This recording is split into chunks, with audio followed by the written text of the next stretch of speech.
weekend shopping. I've no idea. Is it a process we have to go through, Andrew?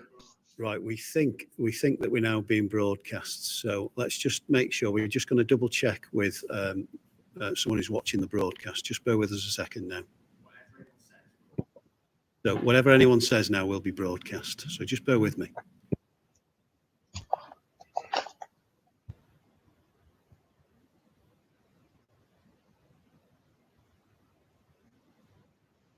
Right, yes, we're live. So firstly, apologies. The meeting is starting a good 30 odd minutes late. We have had some interesting gremlins that we've never had before. If I just say, my name's Andrew Ledbetter, and I'm one of the officers that advises and supports members of Cheshire Fire Authority.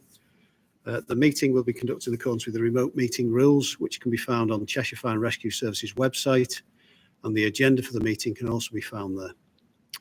I've had confirmation the meeting has been successfully broadcast on YouTube, and just before the broadcast began, I checked to make sure that everyone was connected to it who was taking part in the meeting. You may notice I'm in a room with a couple of other officers. All members of the committee are participating in the meeting from remote locations, and those members are Councillor Karen Mundry, Councillor Steph Nelson, Councillor David Edwards, Councillor Marilyn Houston, Councillor Stuart Parker, Councillor Peter Wright, and Councillor Norman Wright. Peter Willer and Councillor Norman Wright. We've also got Mrs. Leslie Thompson, who's an independent non-elected member, and she's also involved in the meeting. Now, whilst it's our intention to have pictures and sound, we know from experience that this can be a bit troublesome. And given the gremlins we've had this afternoon, maybe we'll keep those pictures off from time to time. But what you will know is that those people are connected to the call and are able to hear and speak throughout the meeting. We believe that Councillor Peter Wheeler is the only person who's connected just by phone. So with the help of colleagues, I'll monitor the connections through the meeting. If we have problems with technology during the meeting, it may be necessary to adjourn for a short time. However, members are expected to connect by phone if they drop out. So I will now hand over to Councillor Karen Mundry, who chairs the committee, and from now on I will be addressing the members of the Fire Authority. Councillor Mundry. Thank you, Andrew. For those listening or watching our meeting, I am Councillor Karen Mundry. I am the Chair of Estates and Property Committee for 20 to 21. I welcome you all. I will now take you through the agenda. I am now dealing with item 1A of the agenda.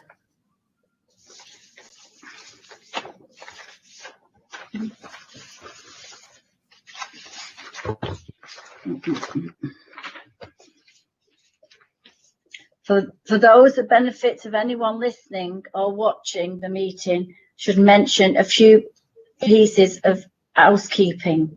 Because I am not in the same room as the officers, I will from time to time ask them to confirm things for me, such as which members have indicated that they wish to speak on an item or whether anyone remaining contact to the meeting. Members will use a chat function in Skype if they wish to speak, and will also use it for your votes if necessary.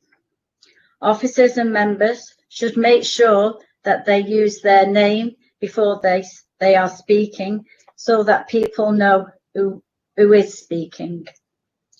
Officers and members should also make it clear which page, paragraph, etc. that are concerned with if they are referring to a document. We will do our best to make the meeting as clear as possible.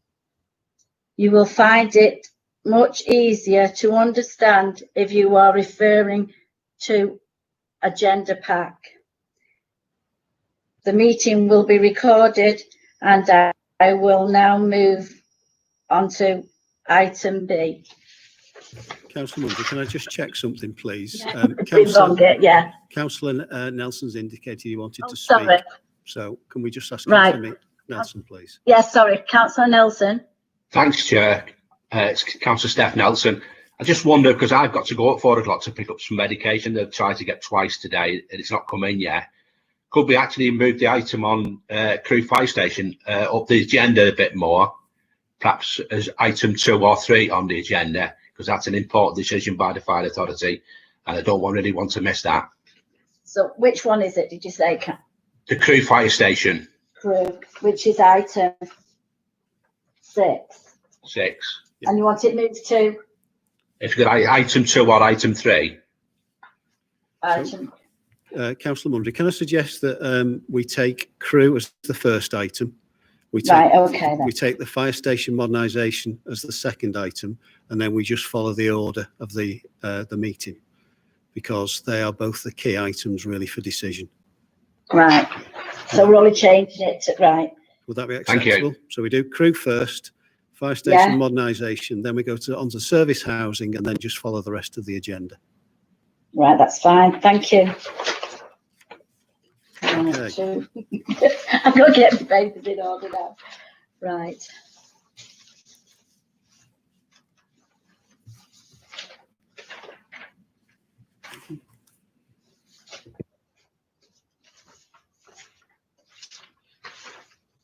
Right. Right. Apologies for absent. I don't think we've got any apologies, have we? No, we haven't. No, no. Right. Declaration of members' interest. We must confirm whether we have any declarations of interest in any items on the agenda. Have any members indicated that they wish to speak? No, I don't. No, they haven't, Councillor Mundry, and Councillor Wheeler's not spoken up, so I think you can take it that no one has an interest to declare. No, okay, thank you. Item D, minutes of Estates and Property Committee. These can be found on page 1 to 4, inclusive. Are you happy for me to accept? Chair, it's Councillor Steph Nelson, happy to move them minutes. Right, thank you. Happy to second. Councillor David Edwards. Thank you. I think you can accept those, Councillor Mundry, as a correct record of the meeting, and move on to the next item, which is item 6, Crewe Fire Station. Right, okay, thank you.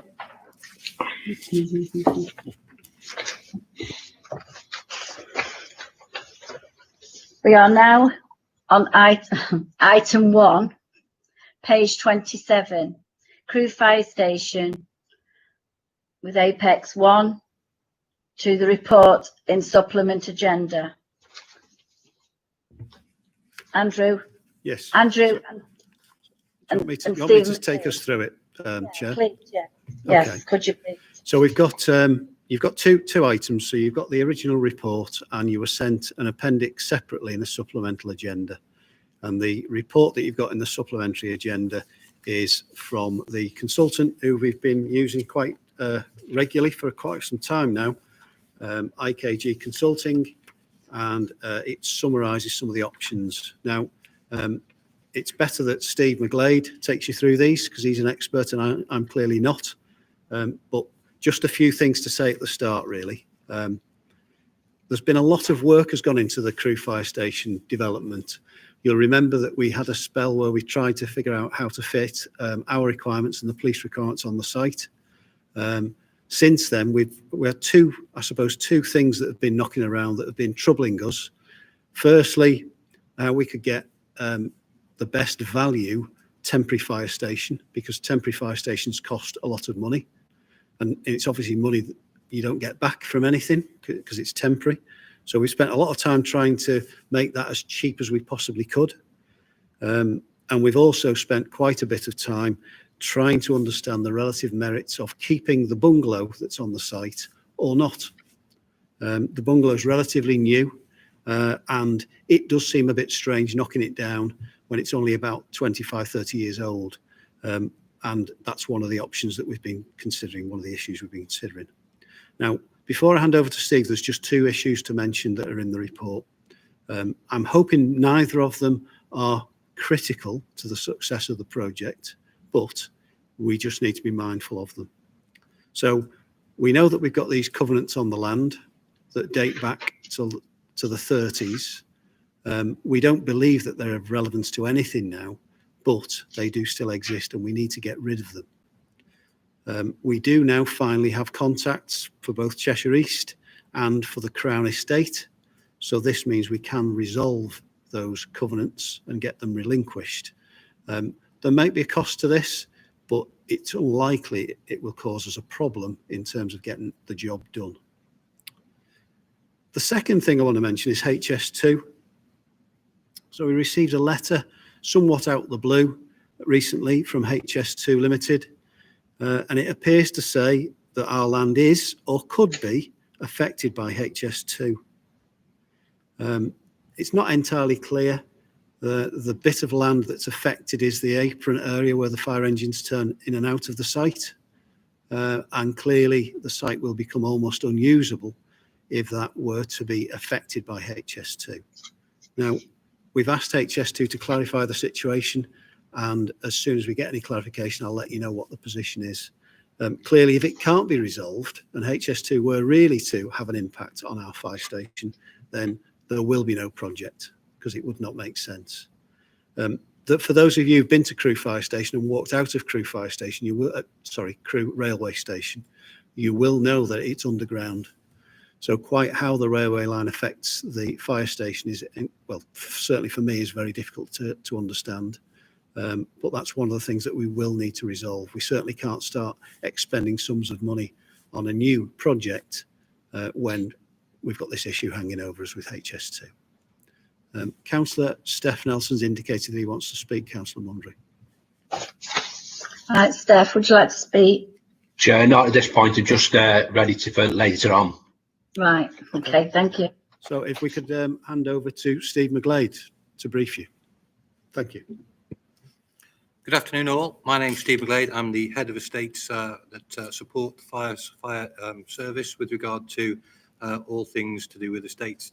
I was just going to very quickly run through some of the principal points in the report that's under agenda item 6, just to give a very sort of brief update as to where we're at. I'm sure there will be questions arising from what I'm going to say, so I'm quite happy to take those either during what I'm going to say or at the end, depending on what suits.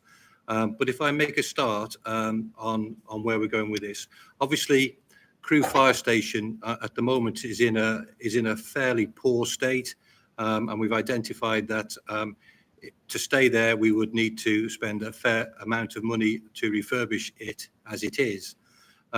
So with that in mind, a programme of feasibility studies was directed, and the three principal areas that were looked at with regard to Crewe Fire Station were: one, should it be retained, refurbished and remodelled? 2, should it be completely replaced as Chester is being at the moment? Or 3, is there a partial replacement option to be looked at? And that would include the retention of the bungalow at the rear of the fire station. So those are the three principal options that we were looking at. And various sketch schemes were developed for each of those three options. And that was then, we had consultation with the crews to see whether there were any comments on the designs that came out of those three principal options. It's fair to say that option 1, the retain, refurbish, remodel, had on the whole generally negative feedback.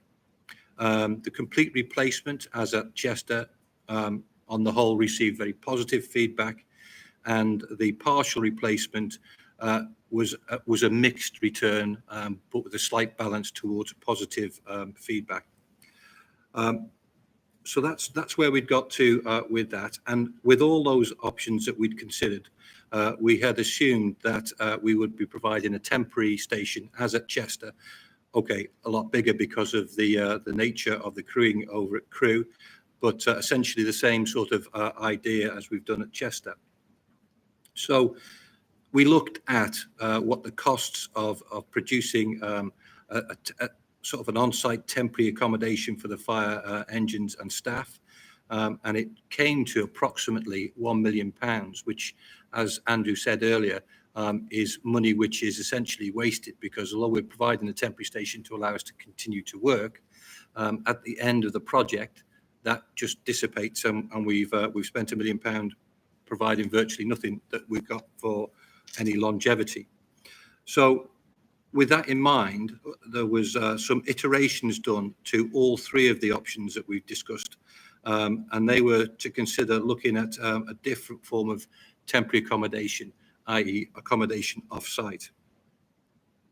So although the options looked at before were 1, 2 and 3, these options were identified as 1A, 2A and 6 on the report.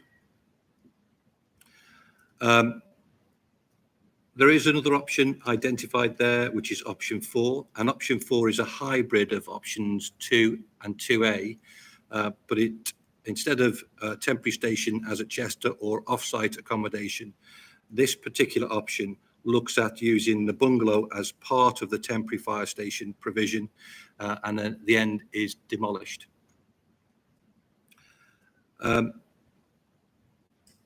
So we have undertaken work to understand the estimated budget for each of the options identified above, and the costs of, as I say, budget costs, and they identify that option 4 would be the cheapest of all to develop, and the cost for that is 6.58 million, which is in line with the prices that we've received at Chester.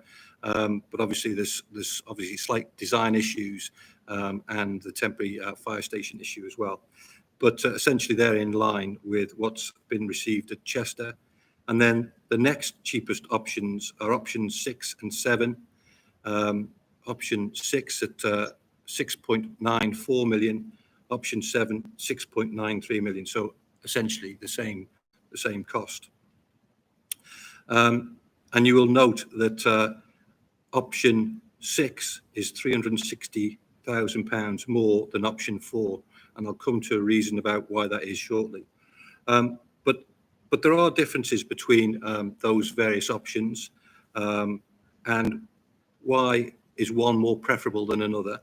Well, that's to do, I think, with the risk of developing the projects in terms of how we interact with the build team and the emergency services at the same time.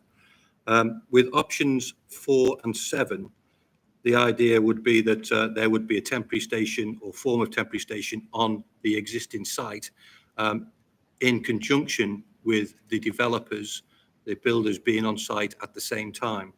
So there is a bit of a risk issue associated with that. Although we can identify ways of separating out the various practices that would be going on the site, the risk is that they're in close conjunction. You've got contractors on site whilst we're also having to respond to emergency incidents, which is, you know, is a real risk area, and we as officers feel that probably should be something that we try and avoid if at all possible. So option 6 is a way of avoiding that, i.e. we would take the temporary station off-site to a location very close to the existing fire station on one of the empty industrial units in Crewe. There are some risks associated with doing that, in so much as we don't necessarily at the moment have identified a location where that would be off-sited to, although there are a number of options we've got within Crewe, particularly at the moment, given what's happened with COVID, etc.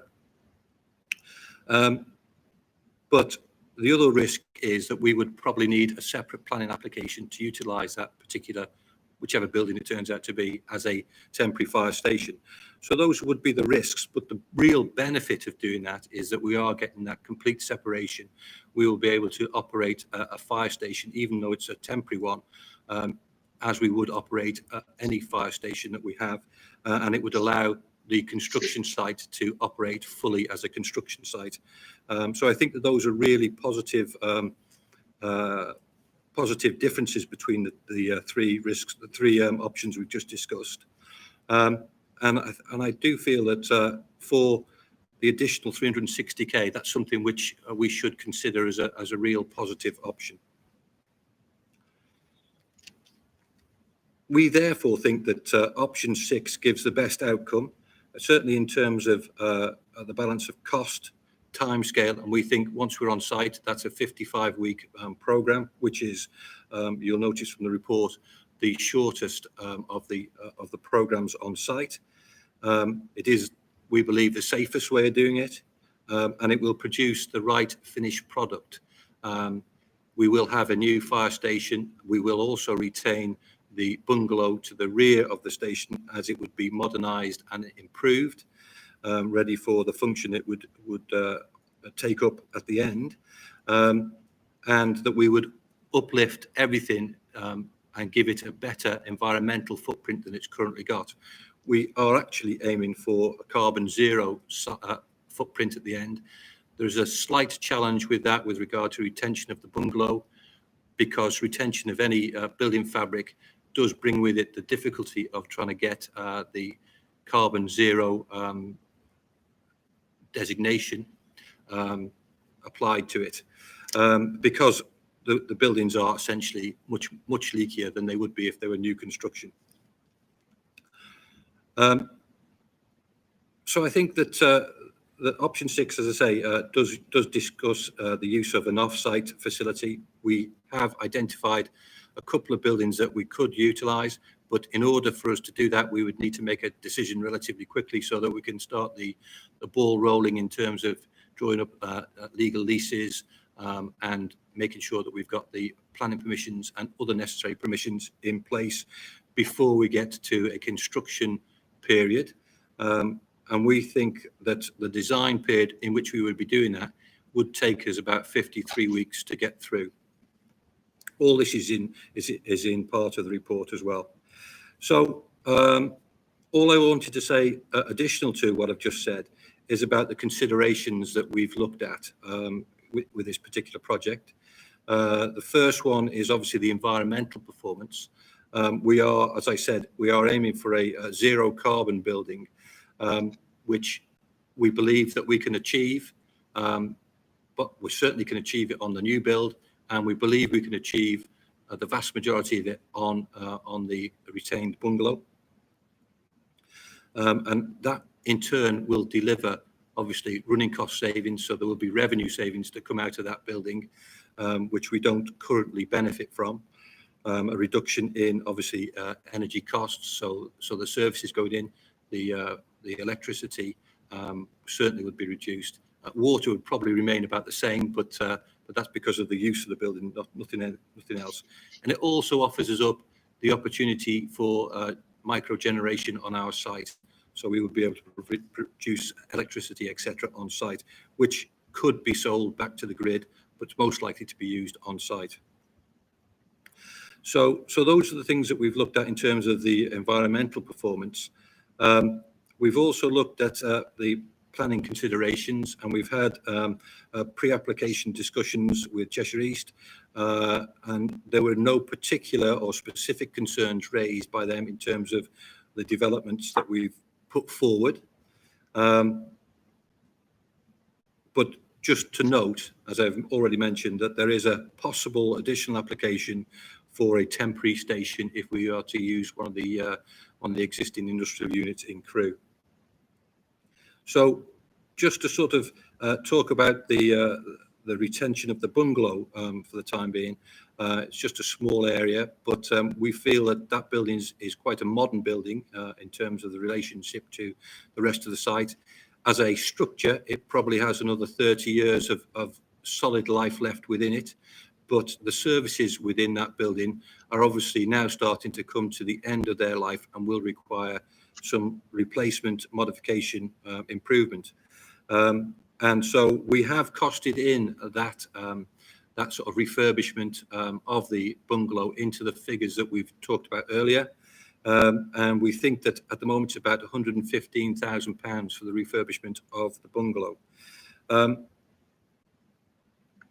That in itself would produce a building which obviously takes up part of the footprint of what would otherwise be new construction. So there is a balance and a cost saving in terms of retaining that bungalow itself, not least of which is a financial consideration, but also there is the fact that we don't necessarily want to be throwing away something we built only 20, 30 years ago.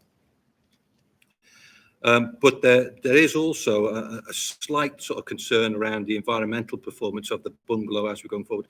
It isn't going to be as good as a new build would be, but as it's only a small proportion of the site, we feel that we can get close enough to carbon zero on that building to make it worthwhile retaining. So that's really all I wanted to say on the report. And just to sort of confirm that the team's recommendation is that option 6 is our preferred option. Thank you. Right. Thank you, Andrew and Steve. Have any members indicated they wish to speak? Steph, do you want to speak on this? Thanks, Chair. I'd just like to, we're looking, I mean, at the end of the day, it's been on the table for quite a while now. We're looking at complete replacements of the fire station. Item 6 says partial replacements. What does that mean to the people of Crewe and the firefighters and staff that use that? Steve McGlade. So just in answer to that, the retention of the bungalow at the back of the station would be utilised for some of the operations of the fire station. That's still to be designed in terms of exactly what that is. And there are some, you will rightly pick up, there are some feedback in terms of that from fire officers, i.e. why would we want something separate?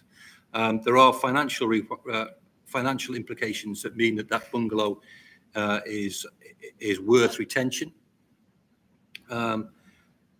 And obviously we've already spent a considerable amount of money on that building when we built it, and it's still got valuable life left in it. So I think there is certainly a consideration with regard to making the best use of money we've already spent. Yeah, I fully understand that. I just what we're saying then is the fire station will be completely rebuilt. We leave the bungalow there. The other question I wanted to ask was, will there be electric charging points, especially if we change our fleet to electric? I'm talking about fire engines. We've got to think of the future and the government's agenda. Absolutely, Steph. It's fair to say that we are considering the installation of electric charging points as part of this design. That also feeds into the work we would need to do with regard to any of the government requirements in terms of producing a zero carbon building. So that's part of the work that we'd be doing. The piece around electric fire engines is a little bit more complex in terms of understanding what vehicles we could get, but the power supply will be within the building and could quite quickly be adjusted so that it could suit any electric fire engines that we might find in the future. I did ask questions the other day about parking. I'm quite happy with that. So looking at what we've said over the last, I don't know, 12, 18 months, we've always said we wanted a new fire station at Crewe. We think our firefighters and other staff that use that building and the people of Crewe deserve a decent fire station. At the end of the day, I'm happy to move, subject to other members' questions, that we go with item 6 on the agenda, work they've done on these documents. Thank you, Steph. Does Councillor Stuart Parker wish to say anything? He certainly indicated. Councillor Parker. You need to put your microphone on, Councillor Parker. We can't hear you at the moment. Is it on now? Good man. Yeah, what is the actual market value of the bungalow? I don't think we've got a market value for it, to be perfectly frank. So this this conundrum with the bungalows it has troubled us. So it seems a bit strange to knock down a building that's perfectly serviceable and has got 30 years life left in it. Now, I think with the best will in the world, none of us who've been involved in this know precisely how this will play out with the planning department at Cheshire East and what impact that will have on our aspirations to make the building carbon zero or zero carbon. I always get the phrase mixed up. So I don't think at this point I'm worried about the value of it. I think I'm more concerned about what the impact will be of keeping it. Currently, the thinking is that we should try to keep it because it has a value, that, you know, it shouldn't be knocked down at this stage. But there is a counter argument, and we do know that. The counter argument is that if you demolish that building, you use the spoil from that building as your foundations for your new build. So whilst we're saying that option 6 appears to be the logical front runner, we don't know where we'll end up precisely, which is why we're saying to you that there's the possibility of option 4 coming onto the table once we start speaking to the planners and once the architects completely design this new fire station. Because of course the design has to take into account the situation of the bungalow, and therefore that will be a challenge, I think, for the architects to make the site work. So I can't give you an answer to your question, but hopefully that gives you an idea of some of the issues we've been toiling with. No, I'm just trying to establish, Andrew, why the bungalow was actually built in the first place. Well, just seems strange. The bungalow was built after. I mean, I wasn't around that long ago. It was in the 90s, according to the documents, and it was built for those Green Book staff, so the non-operational staff that work from that centre. So we've got, if you remember, we've got a number of those staff at Ellesmere Port, Chester, and Crewe. So they are just those. They're the individuals who we've utilised for prevention and protection activity in those areas. So that's what the bungalow was there for, not for the firefighters. Right. There's also a meeting room in it, so I guess that was another bonus of building the bungalow. So it's always been in use for the fire service. That's the point. Yes, yeah, absolutely. Yeah, we built private ownership. No, we built it. We call it the bungalow because it's single story. It doesn't look like a bungalow in the strict sense. It looks like one of those single story buildings you might see on a hospital site, one of those smaller buildings on a hospital site, really. Okay, thank you, Andrew. Thank you, Chairman. Does any other members wish to speak? You've got Councillor Houston and then Councillor Norman Wright. Right. Councillor Houston. Hello, Councillor Marilyn Houston. Yes, part of the question that I wanted to ask has been answered in that Councillor Steph Nelson asked about clarification on 6, in that I was a little bit confused about that as well, in that it refers to partial replacement of the fire station, and that was answered. So I think if today we were going to look at recommending option 6, I think it would be good to make that absolutely clear in the description of it, because it is in effect a complete replacement of the actual operational fire building itself, is the way I see it. So if that's so, it should be made more clear, especially if this is going to go out to members of the public and out to as Councillor Nelson said, you know, the people of Crewe were expecting to get a new fire station. Obviously, there are a lot of problems around all of this, aren't there, in that there's so many variables and so many uncertainties. One of the major things is the letter received from HS2.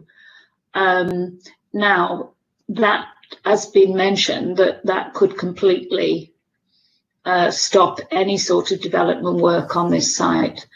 If that's the case, are we aware of the timescale? Can we say a timescale as to when we would know that any proposals under HS2 will not affect that part of the site? So that, you know, what are you going to plan to to go ahead with designs based on holding back and not starting work until you're aware of that option being completely, not a possibility? And if so, what's the timescale on that? Is it going to is the delay going to be a massive problem? And then the other question I've got is on just including staff and consulting with staff. The operational staff at Crewe were consulted, and it mentions that there was an option that they actually preferred. But I can understand since then the reasons for that option not being feasible has been fully explained in this paper, in these papers that we've read, we've been reading today. So that was option 5, and I can understand why that's now not being considered and why 6 is preferable.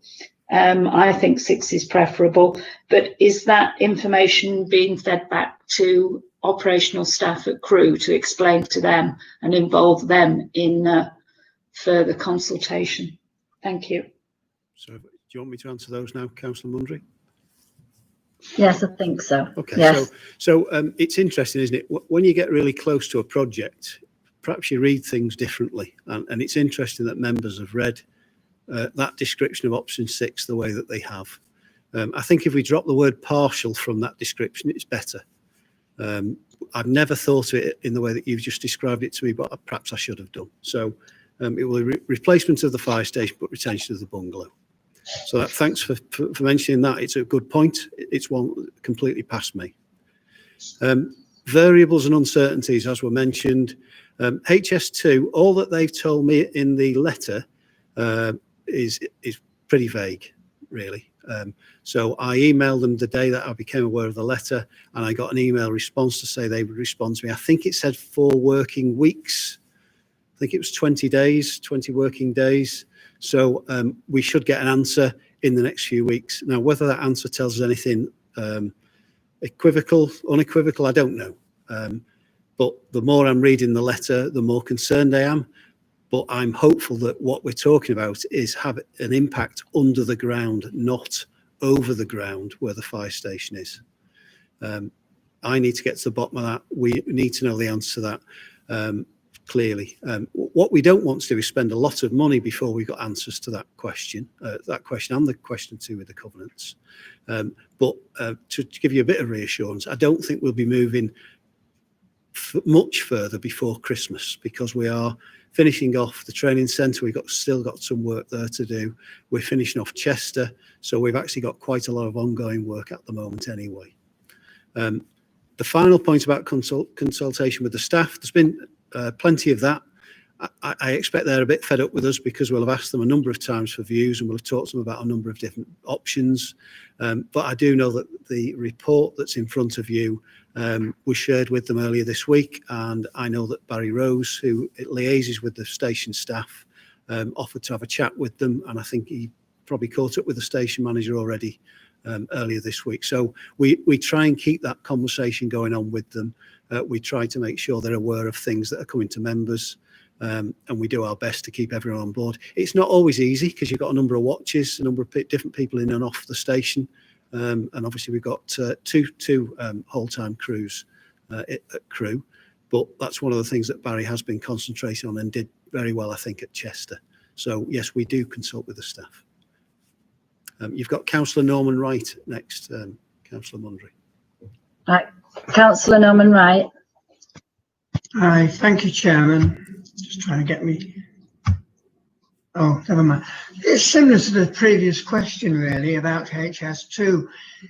Are they going, if they want it, do they take over the site, and have we got an alternative site in view, basically?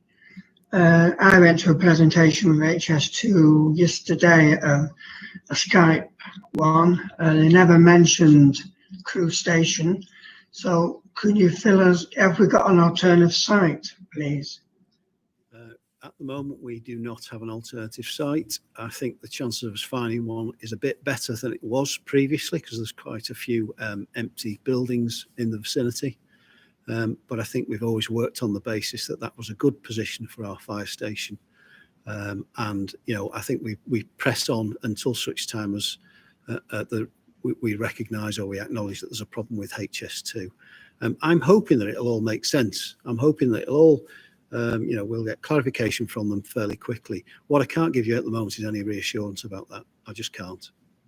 I don't have any control over that part of the project. Thank you very much. Thanks, Karen. Okay. Is anybody on the phones that wish to speak?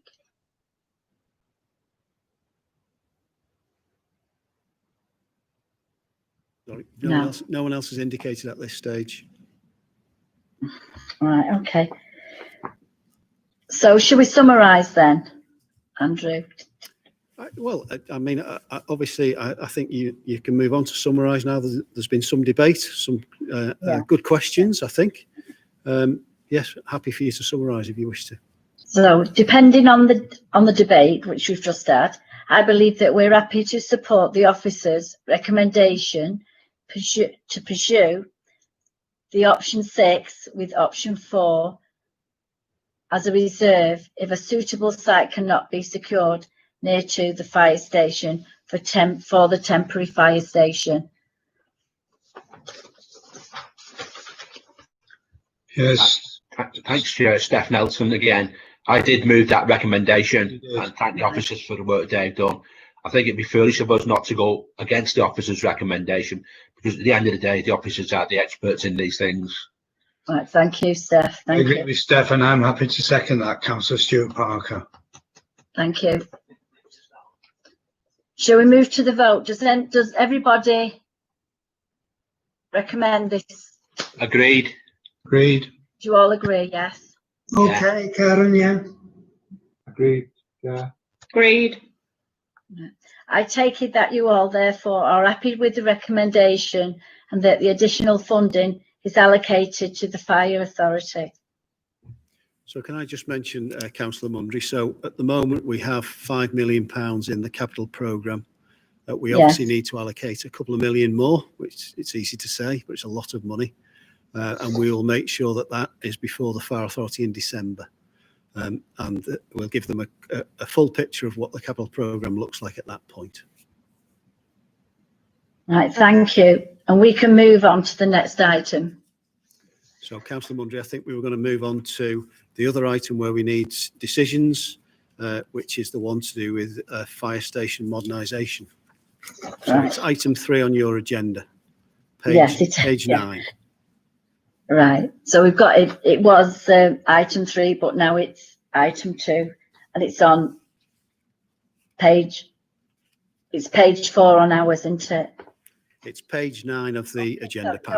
We are now on item 3 on page 9, the fire station modernisation programme. Andrew will. Yeah, so there's quite a lot of additional information, Councillor Mundry. Do you want me just to go through that?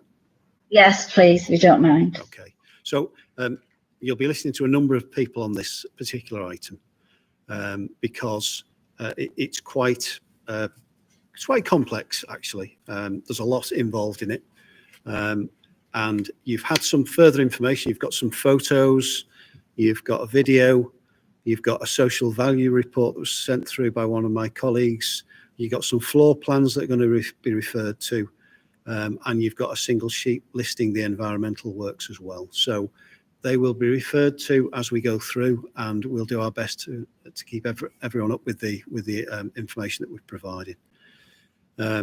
So what I'm going to do is I'm going to hand over to the team because it's the team that really has been delivering it, not me. So you've got online Andy Selly and Barry Rose, and they've been probably the key players because they work closely with the contractors. They do a great deal to get us what we want at the price that we believe represents value for money. You've also got Michael Johnson, who's in the room with me, who will talk you through the environmental measures. You've also got Steve McGlade, the head of estates, who spoke to you earlier, who'll be looking at the projections for the overall budget. And you finally, and not least, you've got Helen Elliott, who's been doing sterling work sorting out procurement and contractual aspects of the programme, and she's just going to briefly cover the social value aspect of it. So if I can just hand over to Andy Selly, he'll give you some headlines and introduce a couple of other people into the debate. Andy. Thank you, Andrew. Hello, members. I'm Andrew Selly. I work in the Estates Department with Steve McGlade, and I'm primarily responsible for working with Barry in managing the modernisation programme. Just to give you a little bit of an overview of what we've done up to now, the programme is the refurbishment and modernisation of 21 fire stations, and you can see that on the order that they are in the attached appendix.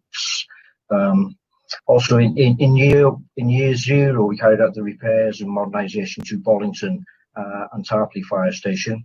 And then in year one, we've moved on to Birchwood, Middlewich, Runcorn and Sandbach. They've all now been completed, and the feedback from station staff, etc., has been very favourable, and it looks like it's been quite successful. In year zero, we did have a little bit of a bumpy ride. Maybe the contractor that we had working for us wasn't the best, but we've got over that. And in year one, we've been working with Waits Construction, and that's been much smoother, much better.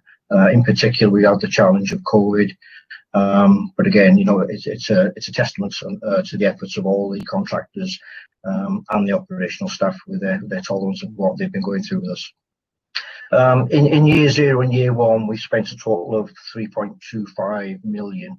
And I think you've been provided with, as Andrew said, you've been provided with some photographs and images and a video of the work that we've done there. So that's just my little summary there for you, and I think I'll hand over now to Helen, who wants to say a few words about the sorry, remind me, it's the social value. Social value. Thank you, Andrew. I'll hand over to Helen.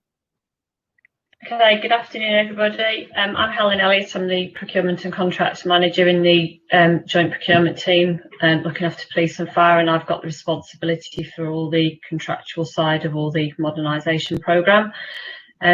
You've got the social value report that was completed at the end of year one, which I hope you've had time to have a look at. I just wanted to highlight a few points. You'll notice at the back there was just over £500,000 had been spent within the local supply chain. We calculated that by sort of drawing a travel radius out from the 4 stations individually, and then adding that up, and that equated to 21% of this spend within 30 miles of the individual stations.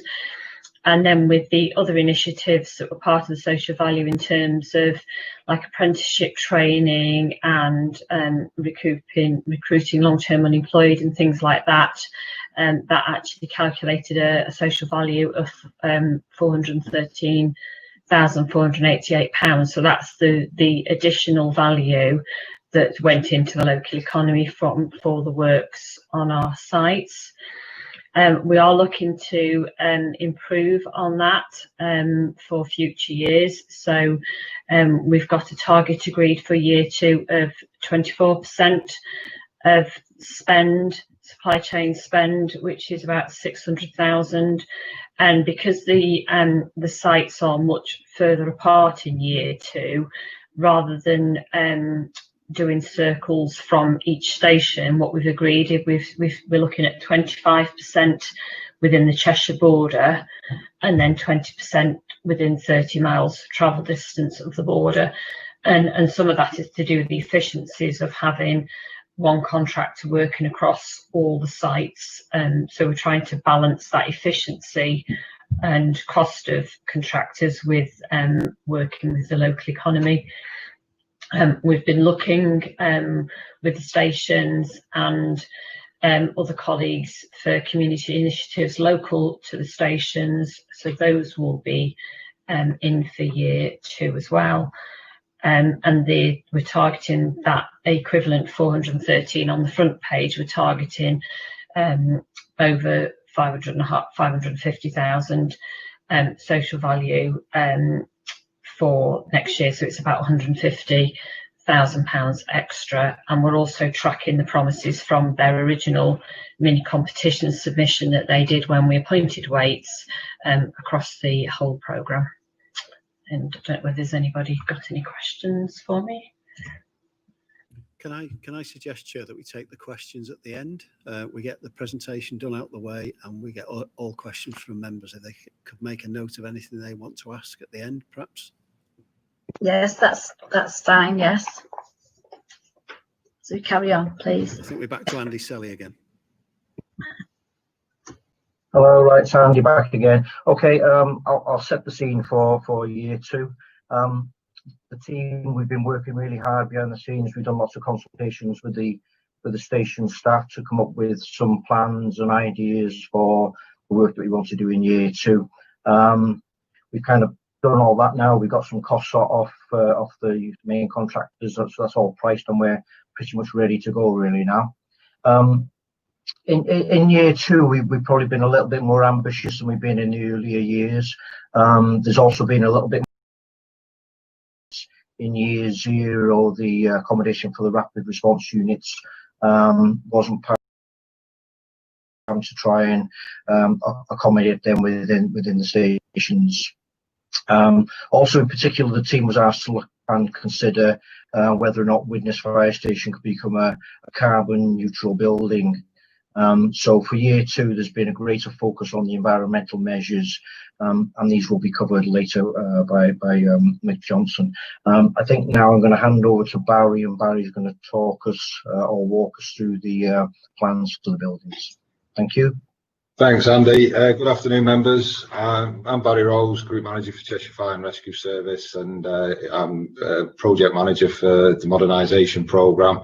And I am going to take you through slowly and deliberately through some of the plans as best I can over Skype. And the document that we're referring to, which was sent out on Wednesday, is the Word document number 3, which is year 2 current and proposed plans. Now, they are all PDF documents. So if you open up the Word document, if you haven't already, and it's titled Year 2 Proposed Plans, within that document you can see that we do have embedded plans within the Word document. So if we start off with Audlam, and hopefully while you're doing that, I'll just give you a picture of Audlam Fire Station. It's an on-call fire station with about 14 operational staff working from that environment, and the fire station itself is about just over 100 years old. So it has provided us with a few challenges to try and bring it up to modern day, standards with the rest of the estate.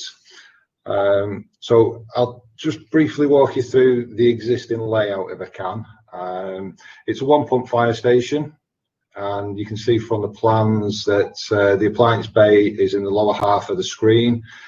It's one of the fire stations where we can get round the back, so the access road is down the side of the fire station, and the appliance can get into the back of the station, and that'll become apparent why I mentioned that for the improvements that we are making. It does have a community facility, a community space, which is in the top right-hand corner of the plans, and that's access from the main road and the front curtilage of the fire station, which then accesses through a rear lobby into 2 welfare shower units. And at the back of the station, it's a bit of a confined site, as you can see from the plans. We are very limited to the space we have at this fire station. So the rear of the station is used as a comms room for all the data equipment for the modern day station, but it's also used as a locker room. It's also used as a storeroom for fire kit, and it's very cramped and confined in that particular area of the station.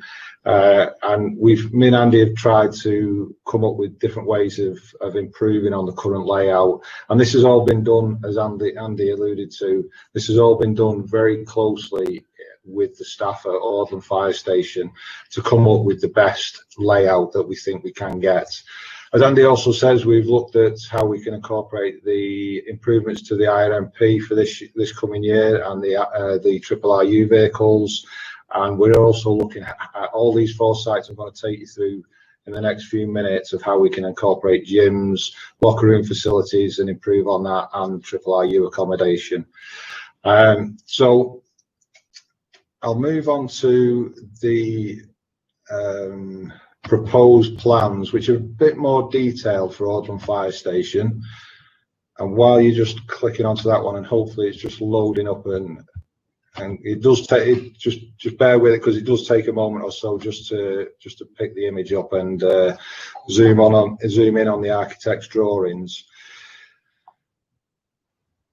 Hopefully you can all see the proposed layout for the year 2 of the modernisation programme at Audland. And what will probably strike you straight away is at the rear of the fire station, we're proposing to build a 6 by 6 metre extension out of the back of the fire station.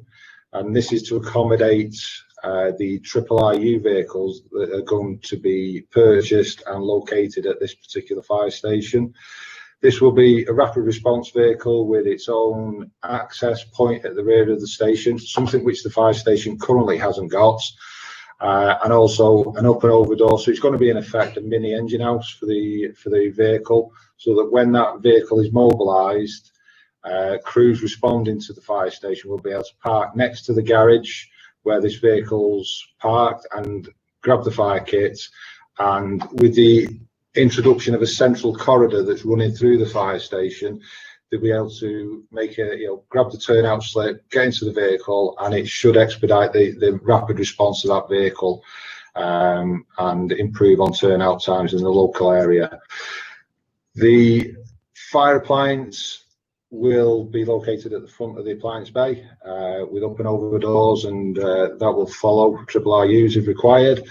And a big plus for the fire station in this particular area is the central part of the appliance bay, which hopefully you're looking at. In that area, we've done some quite clever work. I do think, with between me and Andy and the architects, to come up with a space that's it provides space for welfare provision, for locker room provision for the firefighters. It also a place where they can store the fire kit, their operational kit, so when they're turning out they can grab it from this particular area, because currently it's stored in the appliance bay in lockers, so you've got the issue of contaminants and diesel fumes. So kept in this area, it's a clean, sterile environment for us. And also we've accommodated a drying room and storage facility in what is quite a confined space for us.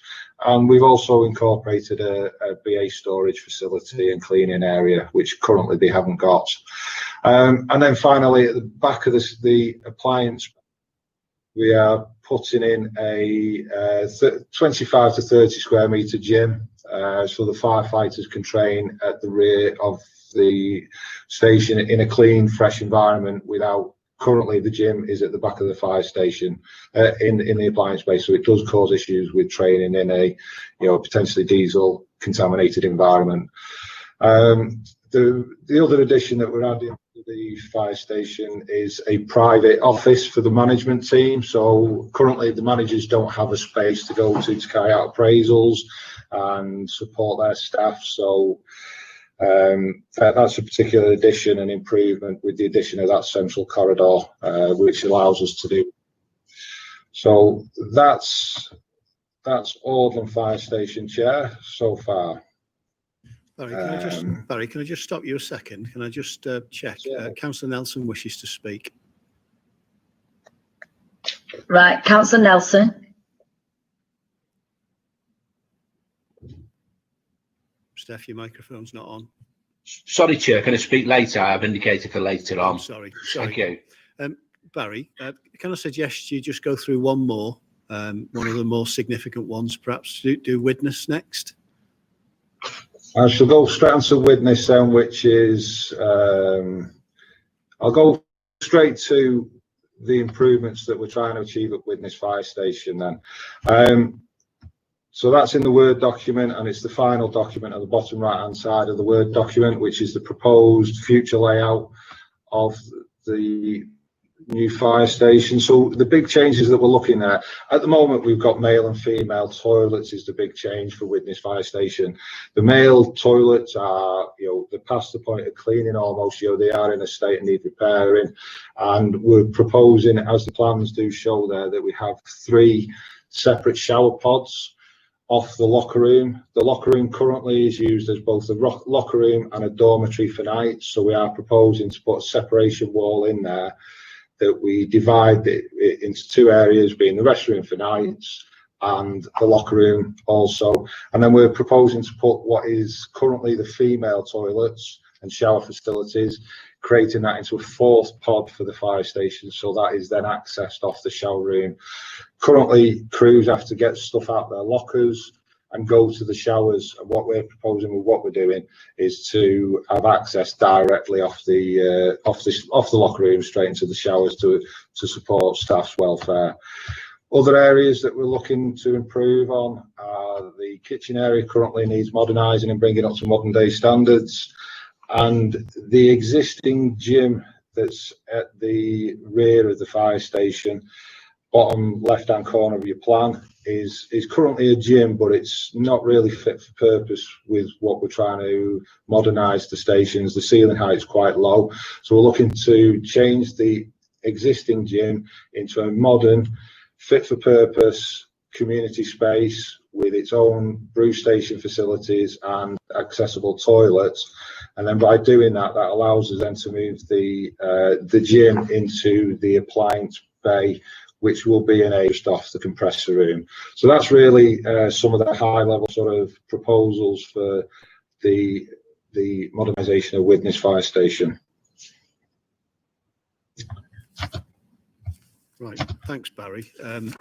If you want Barry to go through any of the other plan, he will do, but I'm conscious of time, and Councillor Nelson says he has to leave the meeting at 4. So I suggest we perhaps move on and we get Michael Johnson to give us a rundown on some of the environmental measures that have been considered. Is that okay with you, Chairman? Yeah, that's fine. Okay, Chair. Good afternoon. Can you hear me? Yes. Yeah. Good afternoon. I'm Mick Johnson, and I lead on environment for the 2 emergency services in Cheshire. And I wanted to go through some of the environment measures that we've considered during this project. So in year 0 and phase 1, the main environment and sustainable focus was identifying the right materials and systems to be used in the build to improve environmental performance. The only additional feature was to install a simple building management system to make the building smarter and more responsive to the usage requirement. In phase 2 development, there have been further environmental focus on additional options to reduce consumption and therefore carbon emissions to benefit from the thermal improvements in the building.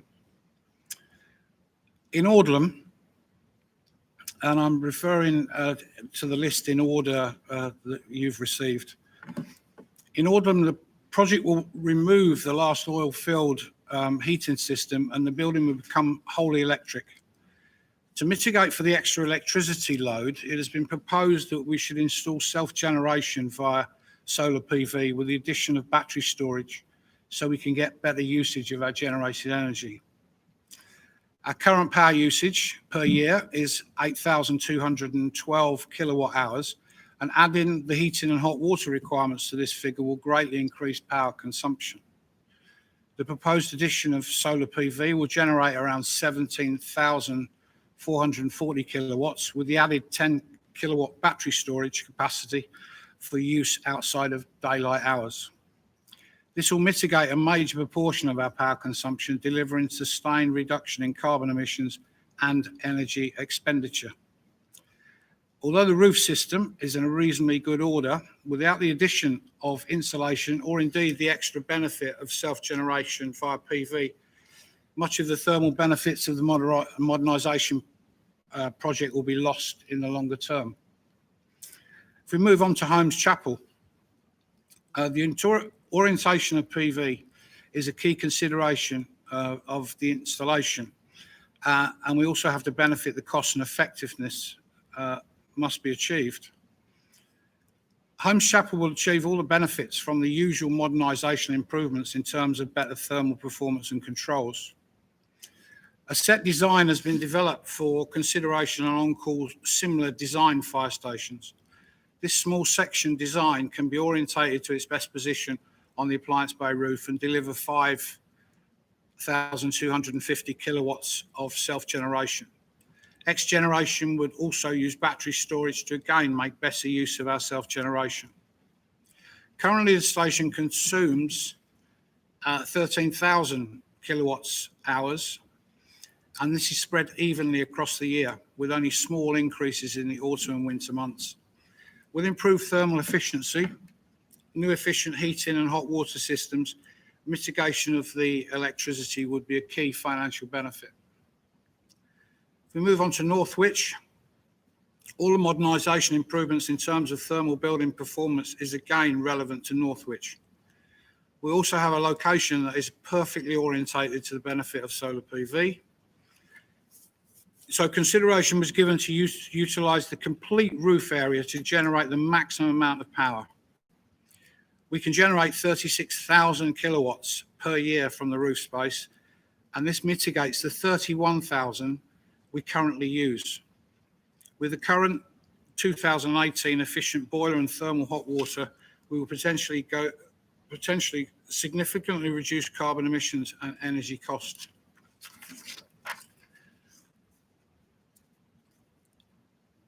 And move on to Witness. Initially, a consideration was made to investigate whether we could deliver the modernisation programme in Witness with a carbon zero result. A full impact assessment was completed and all the various options considered. With the challenge of trying to do this on an older type building, the focus was changed to deliver as much mitigation on site as possible. Windows are a major influence of thermal performance in building. The latest design and quality of window performance can impact this project greatly.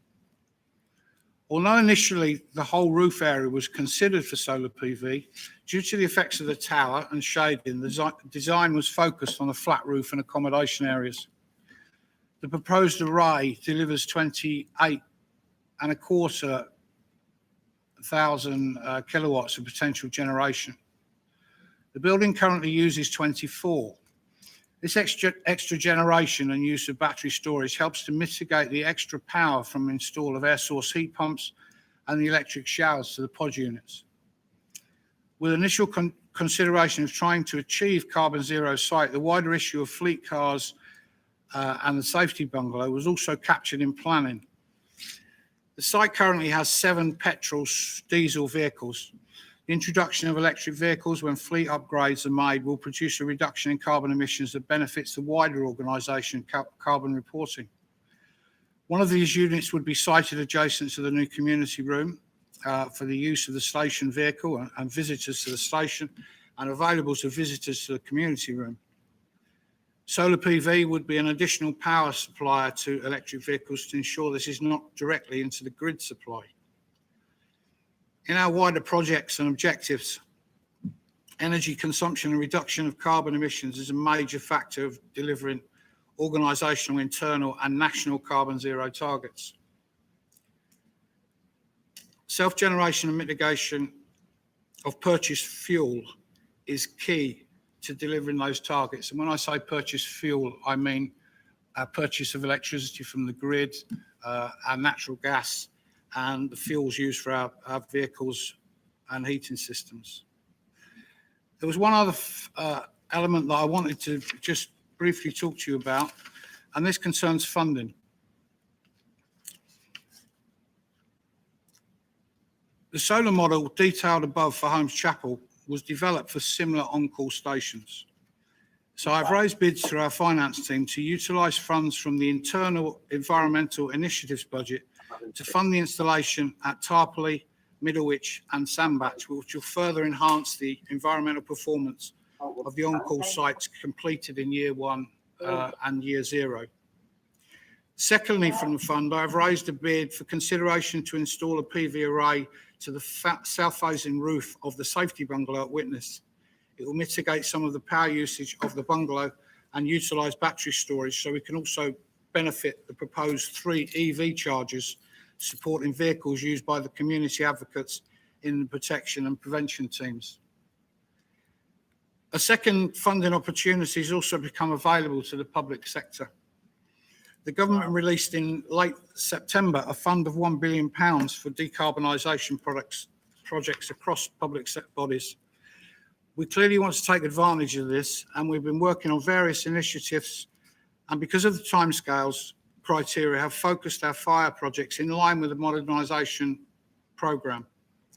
The first stage of this is to complete an application for skills funding to receive expert consultancy in detailing the identified projects. This application will be sent within the next 2 working days, and we will receive a response within 7 days. The second stage is to raise a more detailed project scope with details of savings in terms of carbon and particularly removal of carbon fuels, including gas from our heating systems. The criteria is split into 4 areas. It will deliver, if we can deliver a heating element from criteria 1, then you can also capture other improvements that deliver a reduction in carbon terms. Now that might sound quite complicated, but I'll give you a simple example of what this could mean in terms of our plans for witness. We have identified a heating element, and it is proposed to replace gas water heating with air source heat pumps. This means we can add elements from the other 3 criteria, which also deliver consumption and carbon reduction. So our project's application in terms of witness could also capture the new roof, windows, LED lighting, solar PV and battery storage. Successful application would have a significant effect on the witness project. The other sites in phase 2 are also included in our planning, along with other large capital projects in Macclesfield and Ellesmere Port, which would also benefit the planning for phases 3 and 4 of the modernisation projects. If successful, works would need to be finished currently by September 2021, although this might be extended to April 2022. The fund is managed by Salex and we've been in constant contact with Salex to ensure successful application. Thank you. Thanks, Mick. I think we're going to then hand over to Steve McGlade, who's going to talk to you a little bit about the projected costs of the programme. Steve.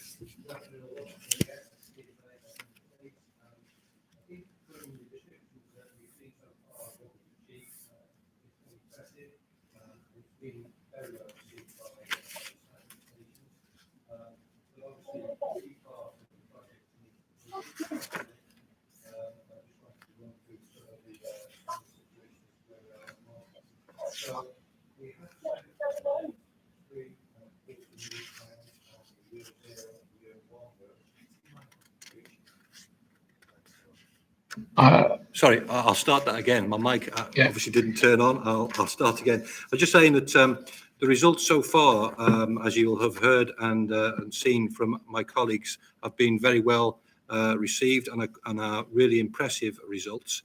But the key part of this project is what the budget needs to be for it and the cost of the project itself. So I'll just run through a few sort of salient points as to where we're currently at. The spend to date, we've spent £3.25 million on year 0 and year 1 works, and that's essentially 6 stations. And we've been working very hard with our appointed contractor Waits to look at what year 2 needs to look like. So certainly in terms of design, which Barry's been through with you, and costs, which Andy and Barry have been working with Waits on. And we've got to a position where it's going to be nearly a £3.5 million spend if we accept the year 2 works as they stand, to take that forward. If we do proceed with that as planned in year 2, then we will have spent nearly £6.3 million. And that will have got us through to the first 10 stations modernised. That's approximately halfway through the modernisation programme of 21 units. So After year 2, we will have approximately 1.8 million left of the original £8.5 million budget. But it's clear that that won't take us all the way through year 3. It's likely that it will only take us a little way halfway through year 3, as we stand at the moment, which could be to modernise 2 or possibly 3 smaller fire stations. So with that said, we have tried to look at projections for the future. It is a difficult sort of science. Well, it's not really a science, it's more of an art. But that's obviously in the current climate, certainly with pandemic and what might happen via Brexit, the task of trying to project the future is even more difficult. There's some figures within the document that you can see that sort of spell out a range of where things may end up. So from that, it's fairly obvious that the programme costs will be significantly more than the original budget. We are doing more. We are looking at improving our stations so that in the future, running costs, etc., are much lower. But obviously, this comes at a cost.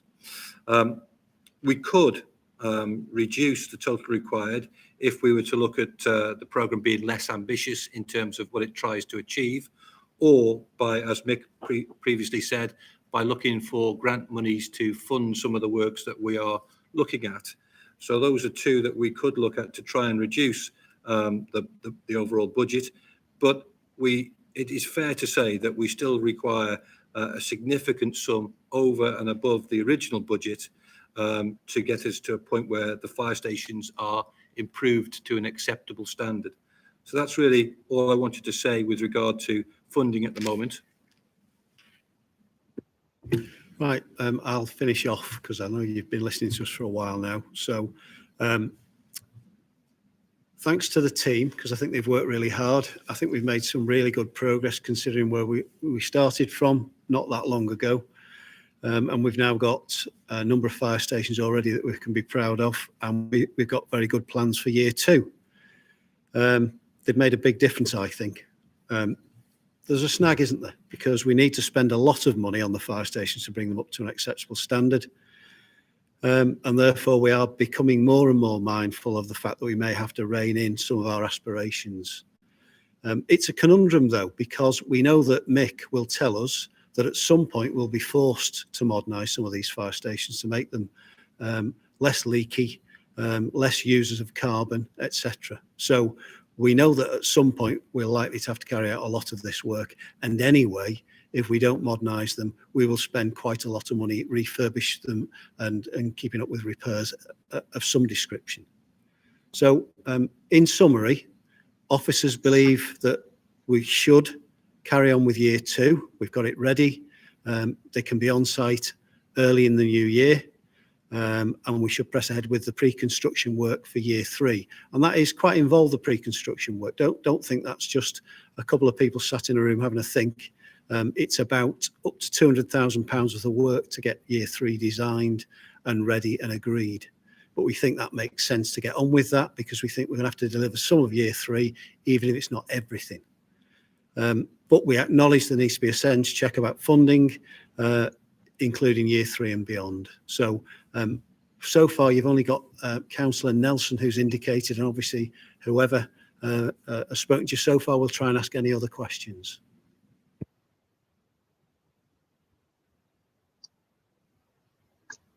Steph, do you wish to speak?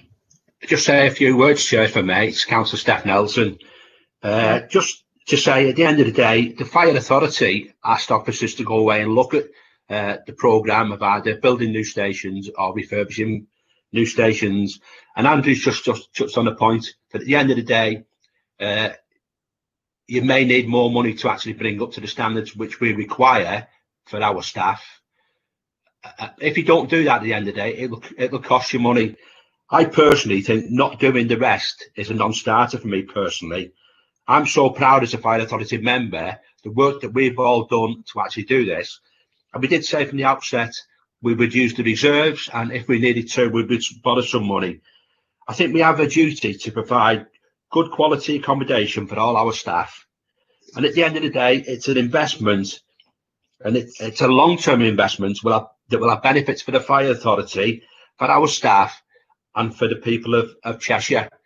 So I think at the end of the day, we should start the programme in year 2, and we should look at what it's going to cost us for years 3 and 4. But at the end of the day, to me, as a fire authority member, and I hope the fire authority was supported on this, that we recommend we look at getting this extra money to actually complete the programme, and that we have all the new stations we need, and all the fire stations have been modernised to a good standard that will actually save us money at the end of the day for the people of Cheshire. So that's my recommendation, Chair. Thank you, Steph. Councillor Marilyn Houston, do you wish to speak? Yes, thank you, Chair.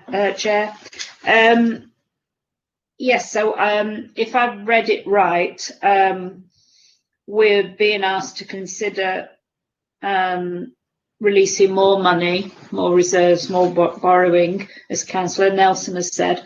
But the alternative is in the report in the papers on page 11. There's a suggestion of how money could be saved, isn't there? At item 10 on page 11, it talks about not providing a suitable gym, separately accessed community room, not providing the gender neutral pods and the rapid response rescue units. So those have been put forward as suggestions of where we could save money, but certainly looking at not providing a suitable gym and also not upgrading toilet shower facilities, that would have a severe impact on the welfare of staff, I would have thought. So I wondered, I'm wondering how, how feasible those ways of spending money are. If I'm sure we all want to make sure that the environment for the staff is as good as it can be. And we've already been told, for instance, in some of the examples given of the current fire stations, how badly in need of rebuilding, refurbishment, replacement are some of the toilets, etc. So just wanted to pinpoint that suggestion there and see how feasible that is as a means of saving money, because I wouldn't want us to do that if it had an impact on the working conditions of the staff. Thank you. Is there anybody on the phones that wish to speak? Oh, hello, can you hear me? Yes, Karen? you can. Yes, Councillor. I wasn't sure about the muting. I mean, just on that point, obviously we need to hear more from the officers in the future about savings, but I'd be very reluctant to do away with items that are listed here, particularly the gym, the garage for the rapid response unit. If we committed, I think the savings wouldn't be commensurate with the amount of utility we'd lose from the project. And as far as possible, I'd like to see those kept in. Right. Thank you. Councillor Mundry, can I just respond to a couple of points, please? Yes, you can, yeah. So don't for a minute think that the officers want to tone down the programme. I don't think any of us do. I think what we're saying is that some of the things that we've listed are rather costly, and that's why we just highlighted those 4 things. So creating a gym that's suitable often means we've got to extend the building. Creating a garage for the rapid response unit usually means extending an on-call fire station to fit it in, and extensions are expensive. Having gender neutral pods is surprisingly expensive because they just don't normally fit into the spaces that we've got at the moment. So the minute that you start knocking walls down and moving drains, you start to spend money. So they're only in there because we knew that they were having an impact on the budget. We're not saying that we believe they should be taken out either. So we're at that point where we know that we're doing the right thing, but we're concerned, and it's probably the longest ever financial implications bit in a report that I've seen for yonks.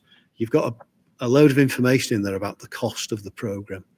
And what we're saying to you is that on the basis of the spending so far and the money that's been put aside to spend in the future, we know that this programme is going to involve significant borrowing. Now, that sounds fine and dandy, 30 years or 40 years worth of borrowing, but it's the impact that it has on the budget, the ongoing revenue budget for the Fire Authority. Now, what we'd like to do is go away, do a proper, thorough review of all the other things that are in the different reserves to make sure we've dealt with all of those, to have a further review of the capital programme, and the capital strategy, which Jerry Fortner looks after for us very well. But we need to come to you in December as a fire authority. If you say get on with this and allocate another £3 million, we need to be able to say coherently to the fire authority what the implications will be, as best we can say, because obviously the numbers may change, but we need to be able to say coherently to you in December what we think the implications will be on your ongoing budget pressures. So that's why we're saying year 2, please, let's proceed. Year 3, let's design it. Let's see what the money looks like for year 3. And then we'll have another figure to work with. But in December, we will do our very best to explain to the Fire Authority what the financial outlook is, certainly on the capital programme. So unless you've got any more questions. Chair, could I come in, Chair? Just say I'm happy with that. But I think at the end of the day, we should make a recommendation to the Fire Authority that for the reasons we've already said, we should commit that extra £3 million if that's what it is. And obviously, there's got to be looked at. And with the financial people, we need to look at that. But I think if we don't do it now, I don't think we'll ever do it as a fire authority. And what sort of message is it that's sending to our staff? We're saying, oh, Chester can have a new fire station, but you've got to stay in your fire station now with a leaking roof or whatever it is. The toilet's not very good. What message does it send to other parts of the borough, to Cheshire Fire Authority, when we say we can't do that because we can't afford it? I don't think that's a good message. We knew at the end of the day, as a fire authority, this would cost us money. I think for what it's going to cost us for the future, I think we could commit that, and we should make a recommendation to the fire authority that we do that. Go ahead with year 2 and year 3, but look at year 4 as well. Can I just ask before I leave if Barry could actually let Councillors Harris and Paul Hill know what's being proposed for Widnes Fire Station, please? Because I'm not sure if they've seen that. Yes, we can arrange through the chair, Councillor Houston speaking. I would second what the councillor has just proposed. right, that's fine. Should we? So everybody's happy to confirm that year 2 proceeds on the basis that has been outlined to us. However, we'll pause now, but we won't really, because we'll go on to the next one. And then what members do you wish about funding for year 3 at this point? Should we recommend that the Fire Authority allocate further fundings, like we've just said? I think that it would be comfortable for them to do so, but only if officers present complete pictures of capital requirements and an update capital strategy, because that's what you've just said. You've just confirmed that, haven't you? So does anybody else wish to speak on that? So I think, Chair, on the basis that no one else has spoken up, Yeah. it sounds as though people are in support of those 2 recommendations. So everyone's indicated that they've wished that it goes ahead. So I believe that we're happy to recommend the allocations for further funding for the programme. However, it's important that the Fire Authority has a clear and complete view of the financial position, they consider this. Okay, so recommendation for the additional funding will be put to the Fire Authority, and we now can move this as a recommendation. So okay. Thank you, Chair. Yeah. So I think that concludes that item, Chair. Yes. So Where are we up to now on this? Right, so now we go back to item 2, which was the service houses. Right, thank you very much for that. Right, for the service housing, we are now on item 2, page 5 of service housing. Andrew, would you like to report on this? We've had quite a lengthy couple of items. You'll be probably pleased to know that the other items should be a bit quicker. Service housing. We're currently 52 service houses in 5 locations. When we set out to refurbish the service houses, we weren't entirely sure what we would find and what it would cost to bring them up to a decent standard, because the condition had deteriorated over a period. There was an agreement from members of the Fire Authority to sell 5 houses, and we've talked about the sale money being a helpful contribution to the cost of the programme. It doesn't quite work that way. The money goes into the capital pot, but it is a very helpful lump of cash if we can sell 5 of the houses.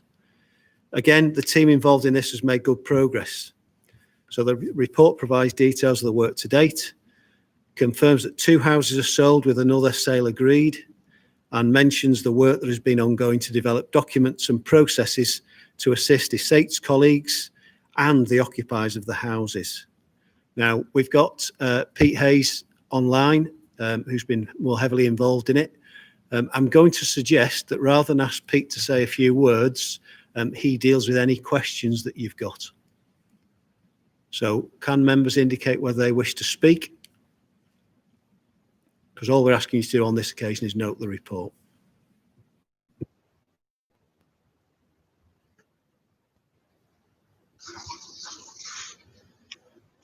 It's noted, unless, yes, it's noted. Have any members indicated that they wish to speak? I can't see any.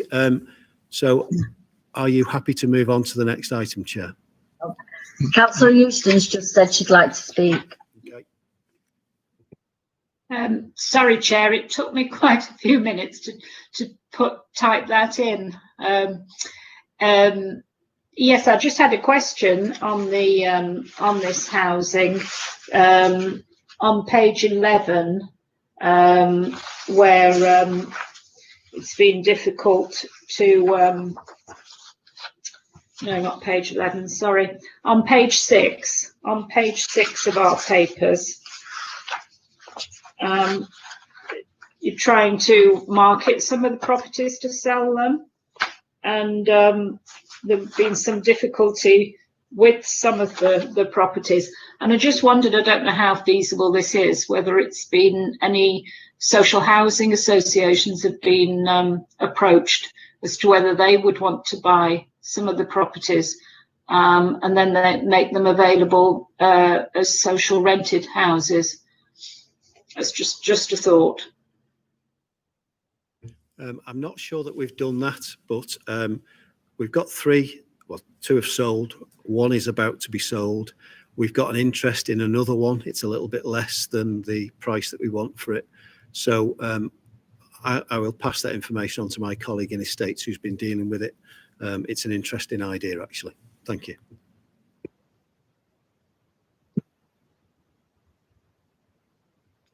Does any members wish to speak that's on the phone?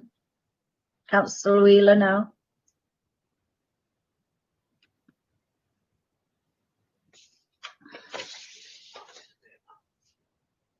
I think we're happy to note the report.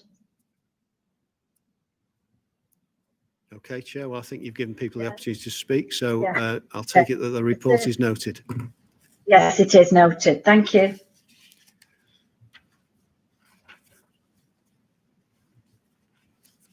So, Chair, we're now moving to item 4, Chester Fire Station.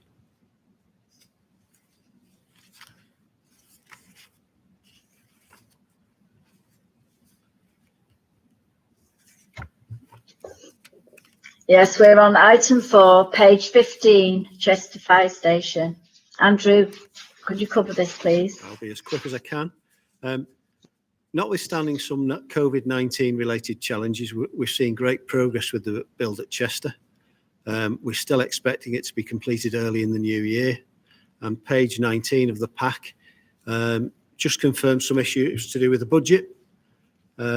We know that we're overspent, but we always knew that we were going to be overspent at Chester because of a number of things that were beyond our control. One, archaeology. We spent a lot of money digging some very, very large holes before we started on site. And I suppose you could say that was a good investment because it gave us confidence that we would build the fire station without finding any archaeology that would stop the job, but it was a lot of money.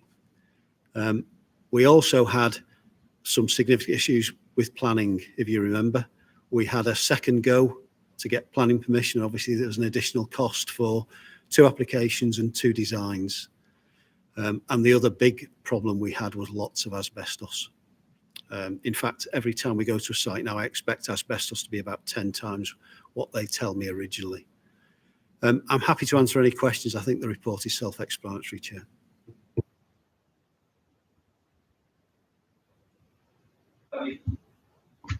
Is there any questions?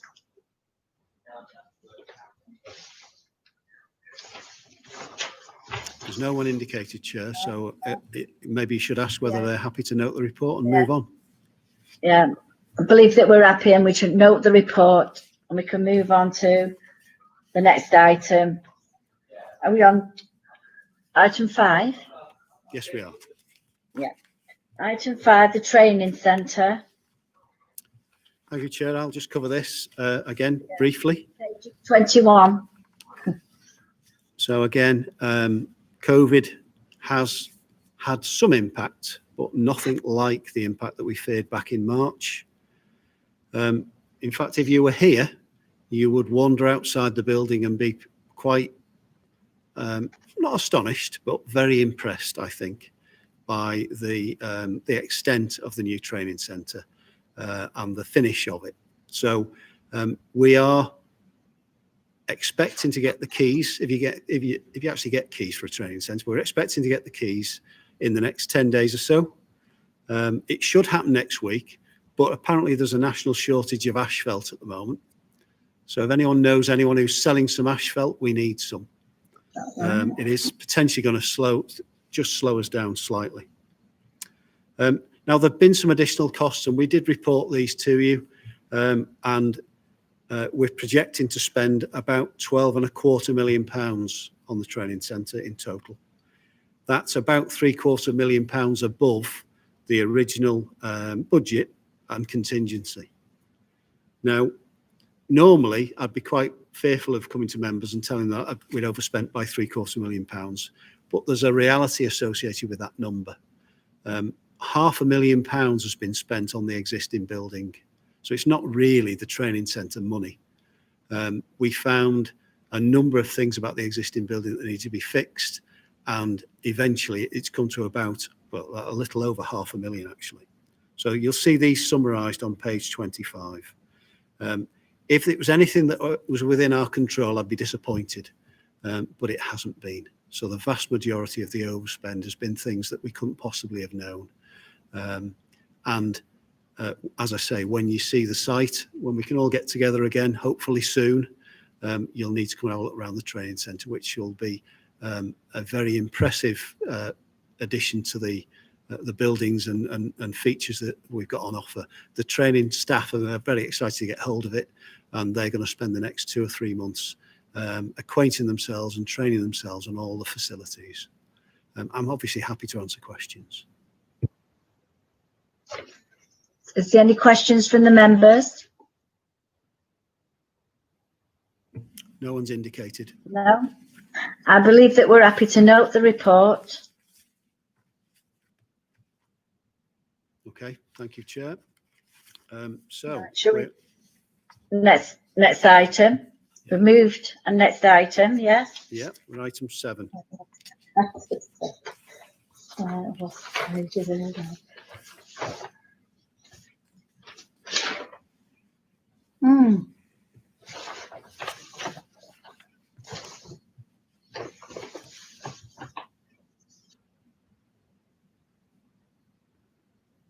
lost a piece of paper. Don't worry, Chair. It's item 7 is on page 37. Right, okay, yes. Right, Okay. Andrew, would you like to? Yeah, there's very little to say at this point, other than this looks like a very exciting project if we can get it off the ground. The parties involved, that's fire, police and ambulance, all seem keen on the idea. And this particular situation that we've got in Wilmslow is quite, well, it is unique in that all the sites are adjacent. They all touch in the corner, and it gives us the opportunity, I think, to create a single facility for the three organisations.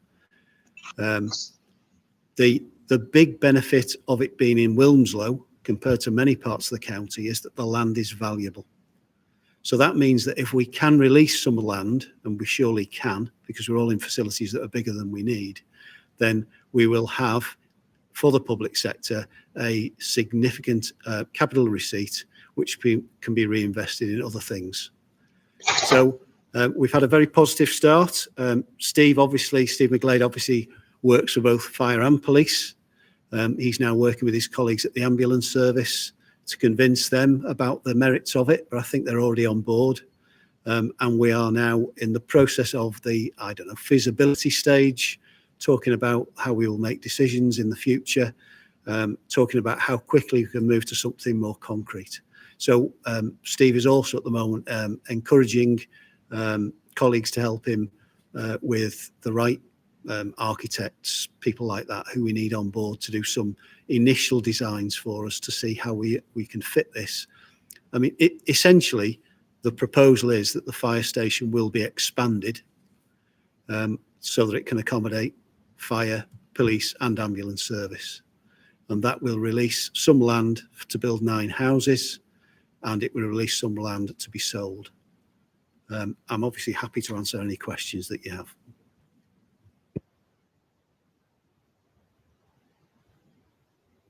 Is there any questions from members?